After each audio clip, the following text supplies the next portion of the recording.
Փոս կար, կանանց ու երեխեքի գլուխները կտրում գցում էին փոսը,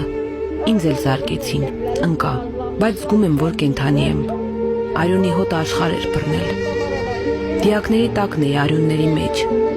ժանդարմները իրենց գործը պրծան ու բենզին լցրեցին փոսի մեջ, որ վառեն, մեռնողները չէին զգում, բայց կենդանի մնացածները կգոռային, ես կզգայի, որ մեկը ձեռքս ամուր բռնել է, մեկ օր մնացի մեռելների մեջ, մի կին գլուխը մի կերպ հանեց ու գոռաց, ով ողջ է, ելեք փախնենք, այն տաք ձեռքը, որ ինձ ամուր բռնել էր, քաշ տալով հանեց փոսից, տեսա, որ մայրս է, 3 տարեկան եղբայրս գիրկը, մոտ 20 հոգի փոսից ելանք արյունոտ, վիրավոր, վառված մազերով, սևացած դեմքերով, բոլորս էլ սոված էինք, ոչ էլ ջուր կար,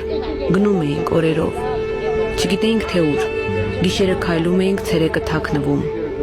եղբորս կորցրեցինք, ինչպես ես էլ չգիտեմ։